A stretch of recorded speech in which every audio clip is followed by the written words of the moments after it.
So Marvel had some huge announcement here at Hall H at the San Diego Comic-Con today, and oh my god, Marvel literally dropped the bombshell here. So let's start off with two little minor news, but that are really huge in a big way. Kevin Feige confirms that the Marvel Infinity Saga has officially finished with Spider-Man Far From Home. He has announced this in the past, so it's not that big of a deal, but also Marvel's Endgame has officially become the #1 film worldwide at the box office, beating Avatar. But now that we got that news out of the way, let's go to the big stuff. Disney has officially announced that Phase 4 will consist of 10 MCU properties, 5 being on their new streaming service, Disney Plus, while 5 will be films. 3 of the MCU properties will be out in 2020, and 7 of the MCU properties will be out in 2021. So in 2021,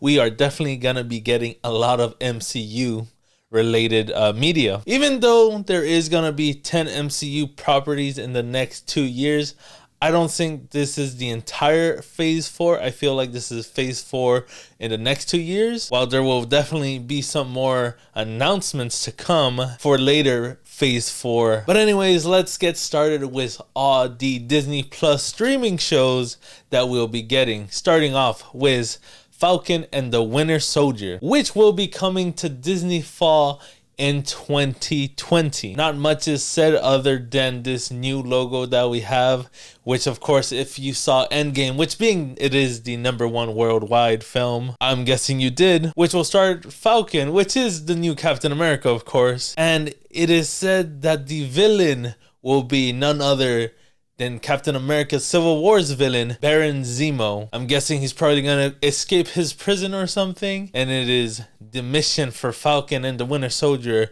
to work together to stop whatever evil mastermind he has this time. Moving on, coming to Disney Plus in the spring of 2021 will be WandaVision. The only real information they gave about this show is that it is gonna take place right after Endgame. So it's not going to be taken in the past, I'm guessing. So I'm guessing it's going to be a lot of Wanda exploring herself or something.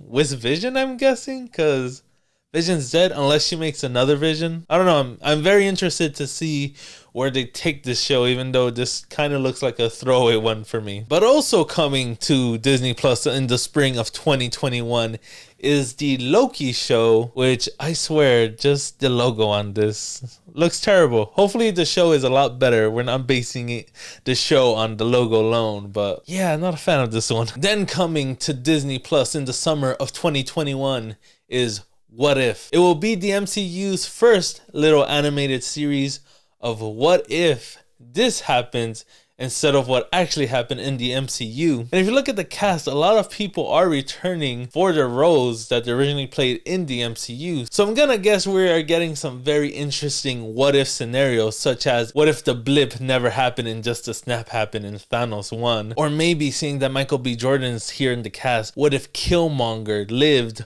Or what if he actually managed to get his ships away from Wakanda? Or what if he actually killed the Black Panther? What is gonna happen in that situation? Like, just seeing the cast is a very interesting thing, because you could even come up with your own what if situations. And I think this show has a very cool concept and will be very good in my opinion. But moving on, a show everyone seemed kind of like whatever about. It's cool, but in fall of 2021, Hawkeye is gonna get his own show. Yeah, Hawkeye is pretty cool.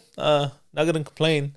Logo's alright. So yeah, we'll see how this show comes out in 2021. But now moving on to the official film lineup that the MCU released at Hall H. Starting off with, finally, Scarlett Johansson stars in her very own movie, Black Widow, which will be released on May 1st, 2020, which is then followed by The Eternals, which will be released on November 6th of 2020 as well. I don't have much to say about The Eternals, don't really know, other than they are a cosmic team or something. I am excited to see what Marvel does with this Eternals. They do have some interesting casting choice like Angelina Jolie or Salma Hayek, so I'm interested in this. I just don't know what the actual heroes are or do. But then on February 12th of 2020, 2021, Marvel will release Shang-Chi and the Legend of the Ten Rings. And this has been teased all the way since Iron Man 1. Not Shang-Chi in general, but just the 10 rings. So I'm excited that the MCU is finally having them as the forefront, kind of like Hydra. And even more excitingly, we will get a real Mandarin, which was teased all the way from Iron Man 3, and in that one MCU one shot is finally getting some payoff to that. And then on May 7th, 2021, we will get Doctor Strange in the Multiverse Madness. Some exciting news that came from this film is that it will be the MCU's first horror movie, and it will also feature the Scarlet Witch.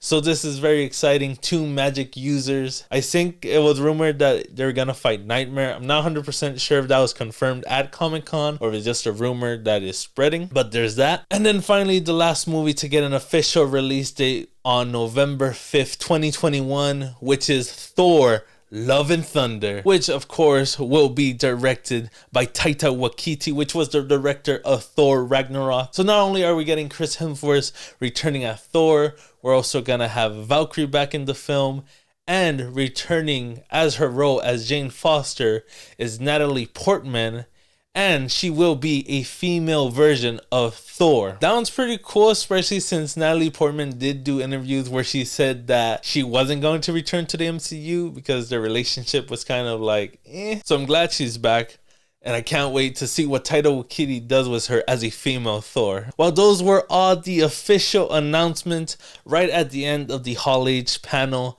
Kevin Feige announced that in the works currently is Captain Marvel 2, Black Panther 2, Guardians of the Galaxy Volume 3, which of course James Gunn had officially come back to be the director of that film. And of course the 2 big name drops, the Fantastic Four and Mutants, which is, you know, the X-Men. But at the very end of the panel, they brought out Mahershala Ali, which announced that they are finally going to be rebooting Blade. No official release date for Blade just yet, but it is definitely an exciting announcement to get Blade officially inside of the MCU, along with, of course, the X-Men and the Fantastic Four. So guys, those were all the announcements Marvel made at the Hall H at the San Diego Comic-Con, with Kevin Feige even teasing there will be more announcements to come in the future, with maybe some announcements coming to D23, which is coming next month from August 23rd to the 25th, or maybe not. This was definitely